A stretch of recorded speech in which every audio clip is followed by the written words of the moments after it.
परमेश्वर के महान और अद्भुत अनुग्रह से ये समय प्रभु ने हमको प्रदान कर दिया है कि हम एक बार फिर से नीति वचन के ऊपर अपना ध्यान केंद्रित करने जा रहे हैं। और नीति वचन के आज 14वें यानी 14th चैप्टर के ऊपर हम अपना ध्यान केंद्रित करेंगे और इस बात को समझने का प्रयास करेंगे कि नीति वचन के 14वें अध्याय के अंदर सुलेमान ने किन महत्वपूर्ण बातों के बारे में हमको बताया है, समझाया है। और जब हम नीति वचन के 14वें अध्याय को बारीकी से समझ जाते हैं तो किस प्रकार से हमारे जीवन चरित्र के अंदर एक बड़ा बदलाव आना चाहिए, और अगर वो परिवर्तन नहीं आता है तो ये अध्ययन करने का हमको कोई लाभ नहीं हो पाएगा। तो नीति वचन उसका 14 अध्याय और उसके पहले वचन से हम अपनी इस कमेंट्री को अब आरंभ कर रहे हैं, जहां पर सुलेमान एक बहुत महत्वपूर्ण बात के साथ इस अध्याय की शुरुआत को कर देता है। यहां पर लिखा हुआ है, हर बुद्धिमान स्त्री अपने घर को बनाती है, परंतु मूढ़ स्त्री उसको अपने ही हाथों से ढहा देती है। अब यहां पर एक ऐसी महत्वपूर्ण बात बताई हुई है कि जिसको यदि सारी शादीशुदा महिलाएं, स्त्रियां यदि इस बात को समझ जाएं तो वो अपने पतियों को जिंदगी के अंदर सुपर सक्सेसफुल बना सकती है। देखिए, हमने नए नियम के अंदर हननिया और सफीरा का कहानी हमने पढ़ी है, उनका उदाहरण हमने देखा है। और हननिया और सफीरा जो थे उनका नाश हुआ था क्योंकि सफीरा जो थी, मिसेस ने अपने पति को गलत काम करने से नहीं रोका था। और इस वजह से हननिया तो मरा ही मरा, साथ साथ में सफीरा भी मर गई, क्योंकि हर एक बुद्धिमान स्त्री अपने घर को बनाती है, लेकिन मूर्ख स्त्री जो है, मूर्ख पत्नी जो है, वो अपने ही हाथों से अपने घर को ढा देती है। अब यहूदियों का ग्रंथ तालमुद जो है इस वचन के ऊपर क्या कहता है? यहूदियों का ग्रंथ तालमुद कहता है कि मूसा के विरोध के अंदर जो एक व्यक्ति खड़ा हुआ था जिसका नाम था कोरे, और कोरे जो था उसके साथ उसका एक सहयोगी भी था जिसका नाम था ओन यानी कि ओन, तालमुद बताती है। और जब कोहरे ने मूसा का विरोध किया, हारून का विरोध किया, तो कोहरे जो था वो खुद महायाजक बनना चाहता था हारून की जगह पर। और जब ओन नाम का, कोहरे का जो साथी था ओन नाम के इस व्यक्ति की पत्नी ने ये सारे घटनाक्रम को देखा, इस सारी कहानी को जब उसने समझा, तो वो बुद्धिमान स्त्री थी, बुद्धिमान पत्नी थी, और ओन की पत्नी जो थी वो ओन को साइड में लेकर के चली गई, अपने तंबू में लेकर के चली गई और उसको समझाया। और उसको क्या समझाया कि मुझको ऐसा लगता है कि आप इस चक्कर में ना फंसो तो ज्यादा अच्छा रहेगा, क्योंकि अगर कोहरे महायाजक भी बन जाता है तो भी आपकी जगह तो वहीं की वहीं रहेगी। आप मूसा का, हारून का विरोध क्यों कर रहे हो? क्यों परमेश्वर का विरोध कर रहे हो? आपको इन सब चक्करों में फंसने की जरूरत नहीं है। आप चुपचाप से अपने तंबू के अंदर बैठ जाओ। और अपनी पत्नी की बात ओन ने मान ली थी, तालमुद बताती है, और वो बीमारी का बहाना करके अपने तंबू में लेट गया था। और उसकी पत्नी जो थी वो बाल खोल करके, बाल बनाने के एक्टिंग करते हुए तंबू के द्वार पर बैठ गई थी। और जैसे ही कोहरे के जो साथी थे वो ओन को बुलाने के लिए आए कि चलो मूसा का विरोध करते हैं, तो जैसे ही एक स्त्री जो बाल खोले हुए तंबू के बिल्कुल दरवाजे पर बैठी हुई थी, उसको देखते के साथ ही वो मुड़ गए, क्योंकि यहूदी लोग, इजरायली लोग किसी भी स्त्री के खुले हुए बाल नहीं देखा करते थे। तो वो मुड़ गए अंदर, उन्होंने तंबू के अंदर वो जा नहीं पाए। और स्त्री जो थी, पत्नी जो थी, उसने कहा उनकी तबीयत बहुत खराब है, वो तो अंदर सो रहे। और वो पुरुष जो आए थे वो ऐसे ही चले गए। और जब वो गए, उन्होंने मूसा और हारून का विरोध किया, परमेश्वर ने उनको दंड दिया, जमीन खुल गई और वो सब के सब जमीन के अंदर समा गए। लेकिन ओन जो था वो बच गया, उसका पूरा परिवार बच गया, क्योंकि बुद्धिमान पत्नी ने अपने पति को बचा लिया, अपने घर को बचा लिया। लेकिन अब तालमुद क्या कहती है? तालमुद कहती है कि कोहरा जो था, कोहरे की जो वाइफ थी, ये कोहरे ने सारा ये फसाद जो खड़ा किया था वो इसलिए किया था क्योंकि उसकी पत्नी ने उसको भड़काया था। और उसकी पत्नी ने उसको कहा था कि तुम भी लेवी के वंश से हो, लेकिन मूसा जो है वो सिर्फ अपने भाई को और अपने भाई के वंश को ही आगे बढ़ा रहा है, तुमको तो वो कचरा समझता है, तुमको तो वो विष्ठा समझता है। और इस वजह से कोहरे जो था वो अपनी पत्नी की बातें सुन करके भड़क गया था और उसने मूसा और हारून का और परमेश्वर का विरोध कर दिया था। और उसका दंड ऐसा मिला कि पूरे घराने के साथ, यानी वो पत्नी भी जिसने भड़काया था, वो सबके सब जमीन के अंदर समा गए थे और जमीन बंद हो गई थी। तो हर बुद्धिमान स्त्री अपने घर को बनाती है पति को सही गाइडेंस देने के द्वारा, तालमुद कहती है। और हर मूर्ख पत्नी जो होती है वो अपने घर को अपने ही हाथों से नाश कर देती है पति को गलत गाइडेंस देने के द्वारा। यह बात तालमुद के अंदर लिखी हुई है। और जूइश सेजेस जो हुए इतिहास में, यहूदी ज्ञानी पुरुष जो हुए, वो इस बात को बताते हुए आए हैं कि जो चरित्रवान पत्नी होती है, वर्चुअस वाइफ जो होती है, वो अपने पति को अच्छे मार्ग की ओर लेकर के जाती है, लेकिन जो चरित्रवान पत्नी नहीं होती है वो अपने पति को गलत मार्ग के ऊपर लेकर के जाती है। और इस प्रकार से पति का नाश तो होता ही होता है, और जब पति का नाश होता है तो पूरे घराने का, पूरे घर का नाश हो जाता है। और साथ ही साथ यहूदी ज्ञानी पुरुष ये कहते हैं कि जो अच्छी चरित्रवान पत्नी होती है उसका पति चाहे दुष्ट हो, लेकिन ये चरित्रवान पत्नी जो है वो दुष्ट पति को भी सही रास्ते के ऊपर लेकर के आ जाती है। लेकिन जो मूर्ख पत्नी होती है, जिसमें वर्चुअस नहीं होते हैं, वो अच्छे धार्मिक पति को भी गलत मार्ग के ऊपर लेकर के चली जाती है। तो ये पद जो है वो हमको ये समझाता है कि पत्नी जो है वो घर को बना सकती है, और पत्नी जो है वो अपनी दुष्टता के कारण घर को नष्ट भी कर सकती है। यही बात यहां पर बताई हुई है। और इसीलिए यहूदियों का ग्रंथ मिद्राश जो है, मिद्राश इस बात को कहता है कि अगर कोई धर्मी व्यक्ति है तो उसको धर्मी स्त्री से ही विवाह करना चाहिए, क्योंकि अगर धर्मी पुरुष ने दुष्ट स्त्री से विवाह कर लिया जिसमें दुष्टता है, तो वो अपने धर्म के मार्ग पर नहीं बना रह सकता है। उसको वो पत्नी जो है वो गलत रास्ते के ऊपर लेकर के ही चली जाएगी। और जो दुष्ट पति है, अगर वो धर्मी पत्नी से शादी कर लेता है तो वो दुष्ट पति जो है वो अपने आप ही धार्मिकता के रास्ते के ऊपर मुड़ जाता है अपनी पत्नी के गाइडेंस के द्वारा। तो सुलेमान यहां पर एक बहुत बहुत बहुत गहरी बात बता रहा था। साथ ही साथ जूइश सेजेस इस बात को कहते हुए आए हैं कि कभी भी जब आप शादी करें, विवाह करें, तो किसी लड़की की सुंदरता और उसकी वेल्थ जो है, उसका रुपया पैसा जो है, उसको देख करके उसके साथ विवाह ना करें। क्योंकि ये सुंदरता जो है और ये पैसा जो है वो समय के साथ साथ ये व्यर्थ हो जाएगा, खत्म हो जाएगा। सुंदरता आज है, थोड़े सालों के बाद वो खत्म हो जाएगी। जैसे जैसे उम्र बढ़ती जाएगी सुंदरता खत्म होती चली जाएगी, और उसके बाद सिर्फ उस स्त्री के अंदर फॉल्ट्स ही फॉल्ट्स रह जाएंगे और कुछ भी नहीं बाकी बचेगा। तो व्यक्ति उस समय इस बात को समझेगा। इससे पहले ही आप देखें कि किस लड़की के अंदर अच्छे गुण हैं और उसके बाद ही उससे विवाह करें।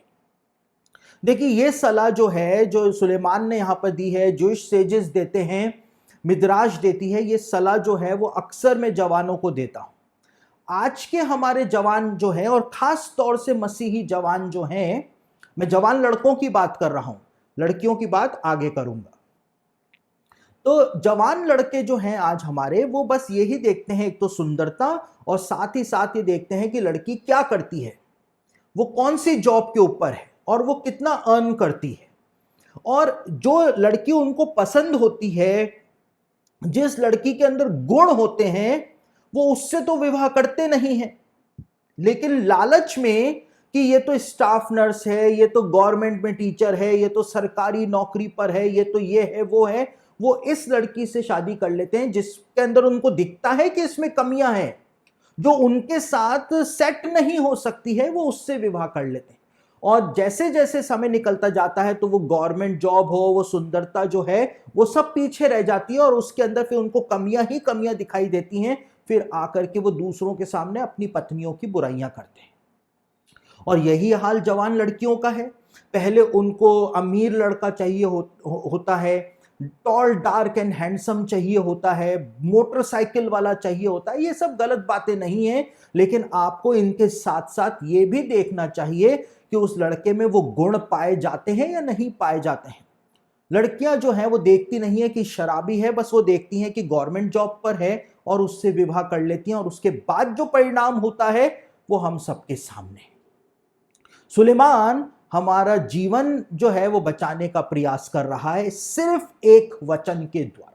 वो बता रहा है कि बुद्धिमान पत्नी जो है वो घर को बना भी देती है और अपनी मूर्खता के कारण घर को बिगाड़ भी देती है, नाश कर देती है। 8वें वचन में चतुर की बुद्धि अपनी चाल का जानना है, एक बहुत बहुत बहुत महत्वपूर्ण बात, जो बात मैं अक्सर आपको समझाता रहता हूं, अक्सर वो बात सुलेमान ने यहां पर लिखी हुई है।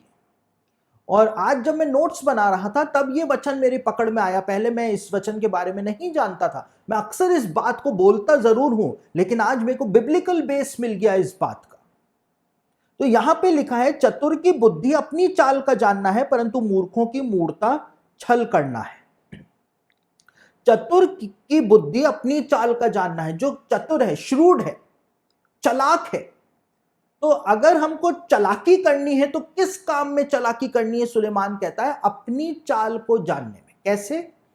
अपने आप को जांचना। हम तो दूसरों को तो पूरा स्कैन कर देते हैं, उसकी हड्डियां, नसें, उसके अंदर जो भी आइटम फिट है उन सबको हम स्कैन कर देते हैं, लेकिन हम खुद को तो कभी जांचते ही नहीं। तो चतुर कौन है, चालाक कौन है? जो खुद अपने आप को जांचे, ये देखे कि मेरे अंदर क्या कमी है। कहीं मैं वचन को पूरा तो मेरे जीवन से पूरा कर भी रहा हूं या नहीं कर रहा हूं, मैं वचन पे चल भी रहा हूं या नहीं चल रहा हूं। हम तो दूसरे को देखते हैं कि दूसरा वचन पे चल रहा है या नहीं। देखिए, अधिकांश कलीसियाओं में ऐसा होता है। मैं फिर से उसी बात को दोहरा रहा हूं जो मैं पहले भी बोल चुका हूं। अधिकांश कलीसियाओं में जो अगुवे होते हैं वो दूसरों को जांचते रहते हैं कि ये व्यक्ति इस वचन को फॉलो नहीं कर रहा है, वो व्यक्ति उस वचन को फॉलो नहीं कर रहा है, वो जवान लड़की इस वचन को फॉलो नहीं कर रही।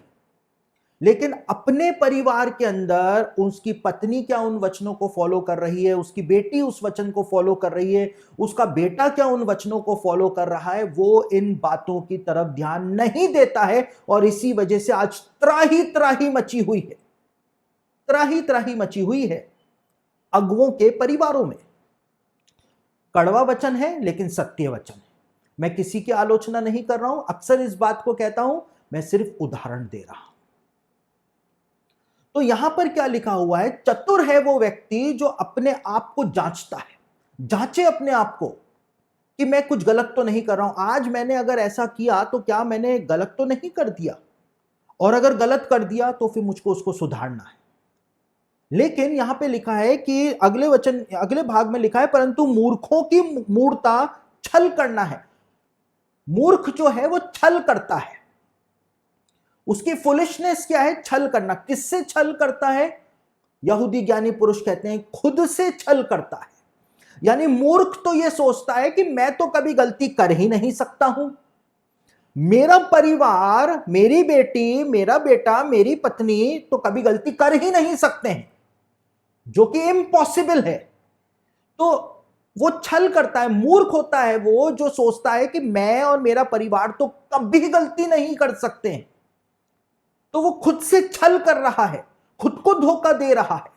लेकिन चतुर है वो जो जांचता है कि मेरी पत्नी ने ये गलत काम किया है और उसको रिब्यूक करे, मेरे बच्चों ने ये गलत काम किया है, रिब्यूक करे। आज जब वो ऐसा करेगा तो उसका परिवार जो है वो दूसरों के लिए आदर्श बन जाएगा। वो कलीसिया का अगुवा है तो उसका परिवार, उसके बच्चे, उसकी पत्नी, वो खुद कलीसिया के लोगों के लिए एक आदर्श बन जाएंगे, और कलीसिया के लोगों के पास फिर अपने अगुवे के ऊपर उंगली उठाने का कोई भी कारण नहीं बचेगा। वो डरेंगे अपने अगुवे के जीवन को देखते हुए। लेकिन आज उल्टा हो रहा है, उल्टा हो रहा है। मैं और मेरा परिवार तो कभी गलती कर ही नहीं सकते हैं, है ना। देखिए, मैं तो मेरी पत्नी से हमेशा इस बात को कहता हूं कि मैं वो इंसान हूं जो अपनी गलतियों को मानने से कभी भी नहीं शर्माता हूं। और पब्लिकली भी, मेरी सभाओं के अंदर भी मैंने कई बार बोला है कि मुझसे ये गलती हुई और मुझको ऐसा नहीं बोलना चाहिए था। कई बार मैंने ऐसा बोला। तो अपनी गलतियों को मान लेने वाला जो होता है वो महान होता है, यहूदी ज्ञानी पुरुष कहते हैं। क्योंकि हर किसी के अंदर इतना जिगर नहीं होता है कि अपनी गलतियों को वो मान ले। तो अपनी गलतियों को मान लेने वाला बहुत ज्यादा महान होता है यहूदी ज्ञानी पुरुष। इस बात को कहते हैं, सुलेमान कहता है चतुर हो, चतुर बनो, अपने आप को जांचो, दूसरों को नहीं। दूसरों का हिसाब हमको थोड़ी ना देना है। अपने आप को जांचो, अपने परिवार को जांचो, क्योंकि जो मूर्ख है वो खुद को ही धोखा देता है और किसी को धोखा नहीं देता है। 20वें वचन के अंदर क्या लिखा है? 20वें वचन के अंदर लिखा है, निर्धन का पड़ोसी भी उससे घृणा करता है, परंतु धनी के बहुतेरे प्रेमी होते हैं। निर्धन का दोस्त चाहे खुद निर्धन हो, निर्धन का दोस्त चाहे खुद निर्धन हो, लेकिन वो अपने दोस्त को जो कि निर्धन है उसको तुच्छ जानता है। चाहे खुद निर्धन है लेकिन वो उसको तुच्छ जानता है। लेकिन धनी के बहुतेरे मित्र होते हैं। देखिए, धनी के सब मित्र बनना चाहते हैं। उसके मित्र पहले के भी हैं, पास्ट के भी हैं, प्रेजेंट में भी बने, फ्यूचर में भी उसके मित्र बनेंगे, क्योंकि वो पैसे वाला है। पैसे वाले से दोस्ती करेंगे तो फायदा होगा, सब ये सोचते हैं, इसलिए सब उसके दोस्त बन जाते हैं। लेकिन निर्धन का दोस्त खुद निर्धन होता है, लेकिन वो इससे घृणा करता है, इसको पसंद नहीं करता है कि इससे क्या फायदा होगा, पैसे तो इसके पास है नहीं, खुद के लिए तो है नहीं, मेरा क्या फायदा करेगा। तो वो उससे घृणा करता है। 21वें वचन में इसी वचन का कंटिन्यूएशन 21वां वचन है, जो अपने पड़ोसी को तुच्छ जानता है वे पाप करता है। यानी कि खुद तो निर्धन है, लेकिन अपने निर्धन दोस्त को ये तुच्छ जानता है तो पाप करता है। अब अल-शिख नाम के एक यहूदी ज्ञानी पुरुष अपनी कमेंट्री में कहते हैं कि ये तुच्छ जानने का मतलब ये नहीं है कि अपने दोस्त की, गरीब दोस्त की किसी के सामने इंसल्ट कर दी, ये वो तुच्छ जानना नहीं है। लेकिन एक गरीब दोस्त जो अपने गरीब दोस्त के विषय में अपने मन के अंदर भी सोचता है कि अरे ये बेकार है, इससे क्या मुझको फायदा होगा, तो वो पाप करता है, वो पाप गिना जाता है। क्योंकि व्यवस्था में लिखा है कि हमको पक्षपात नहीं करना है, तो वो पाप गिना जाता है। तो मन के अंदर भी सोच लिया कि अरे ये तो खुद ही कंगाल है, ये तो इसके पास तो खुद के पास ही कुछ नहीं है, ये मुझको क्या देगा। तो मन के अंदर ही अगर उसको तुच्छ जान लिया तो वो पाप करना है परमेश्वर की दृष्टि में। लेकिन आगे क्या लिखा है, परंतु जो दीन लोगों पर अनुग्रह करता है वह धन्य होता है। दीन यानी हम्बिल लोगों के ऊपर जो अनुग्रह करता है। हम्बिल का मतलब यहां पर यहूदी ज्ञानी पुरुष कहते हैं, हम्बिल का मतलब है गरीब, हम पुअर एंड लोली, यानी कि जो गरीब है और गरीब होने के साथ साथ वो हम्बिल भी है। ठीक है, देखिए कई सारे लोग जो हैं वो गरीब तो होते हैं, पैसे वाले नहीं होते, निर्धन होते हैं, लेकिन वो हम्बिल नहीं होते, दीन नहीं होते, नम्र नहीं होते हैं। वो ऊंची ऊंची बातें फेंकते रहते हैं कि मैं तो ये हूं, मैं तो वो हूं, जबकि वो कुछ भी नहीं है। अब कई सारे रिश्तेदार जो होते हैं वो गरीब तो हैं, और हमको कहा गया है कृपालु मनुष्य अपना ही भला करता है, यानी रिलेटिव्स की जो मदद करता है वो खुद अपनी मदद करता है, उसको रिवॉर्ड मिलता है। लेकिन कई सारे रिलेटिव्स जो होते हैं वो गरीब तो होते हैं, लेकिन वो हम्बिल नहीं होते हैं, दीन नहीं होते हैं। अगर आप उनकी आगे होकर के भी मदद कर देंगे तो वो एहसान फरामोश होते हैं, अनग्रेटफुल होते हैं। मतलब आप उनकी मदद कर देंगे लेकिन वो आपका एहसान नहीं मानेंगे, तो आपको आ जाएगी चिढ़। आप कहेंगे मैंने इसकी मदद की ही क्यों।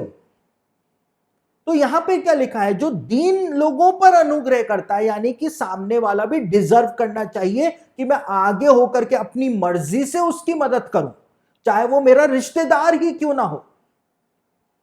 ठीक है ना, जो दीन लोगों के ऊपर अनुग्रह करता है उसको वह धन्य होता है, क्योंकि परमेश्वर का ब्लेसिंग जो है उसके ऊपर आती है। हमको यह देखना है कि हमारे रिलेटिव जो है वो कहीं एहसान फरामोश तो नहीं है, हम उनकी मदद किए जा रहे हैं, वो एहसान भी नहीं मान रहे। तो जो दीन हो, जो लोली हो, यानी कि जो हम्बिल हो, हमको उसकी मदद करनी है। अब आगे क्या लिखा है, जो बुरी युक्ति निकालते हैं, क्या वे भ्रम में नहीं पड़ते?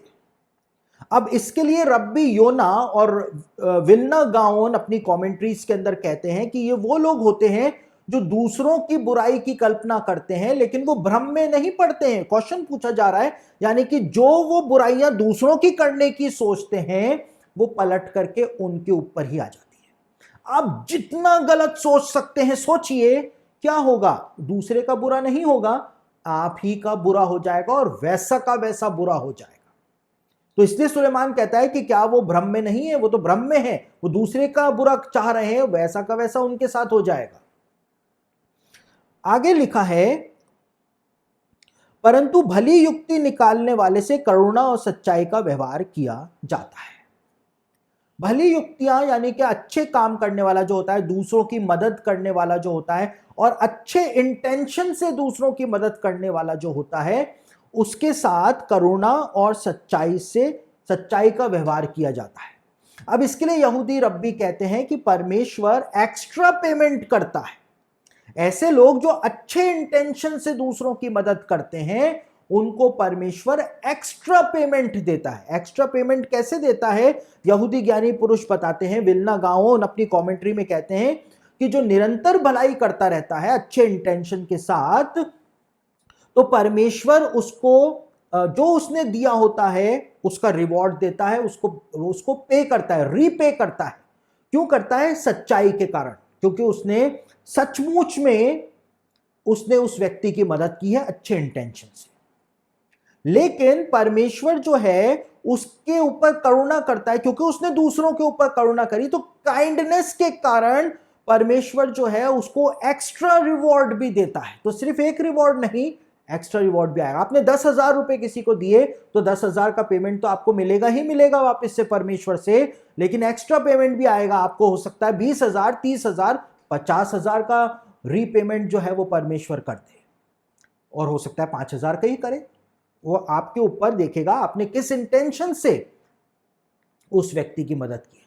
तो अगर आपने 10,000 दिए हैं तो 10,000 का पेमेंट तो परमेश्वर आपको करेगा ही करेगा, लेकिन वो एक्स्ट्रा पेमेंट भी करता है। यहां पर लिखा है उससे करुणा और सच्चाई का व्यवहार किया जाता है। अब यहूदी ज्ञानी पुरुष कहते हैं कि मैंने कोई भला काम करने की इच्छा करी, लेकिन किसी व्यक्ति के द्वारा वो भला काम करने से मैं रुक गया, मैं कर नहीं पाया वो भला काम, तो भी मेरा इंटेंशन अच्छा था और उस इंटेंशन की वजह से मैं उस काम को करना चाहता था, लेकिन किसी थर्ड पर्सन की वजह से या परिस्थितियों की वजह से मैं वो भला काम नहीं कर पाया, तो भी मुझको परमेश्वर एक्स्ट्रा पेमेंट देगा। मैंने कुछ भी नहीं दिया, मैंने तो 100 रुपए भी नहीं दिए, लेकिन परमेश्वर मुझको पेमेंट भी करेगा और मुझको एक्स्ट्रा पेमेंट भी करेगा मेरे अच्छे इंटेंशन के कारण, क्योंकि मेरा इंटेंशन अच्छा था। परमेश्वर हमारे दिलों को जांचता है।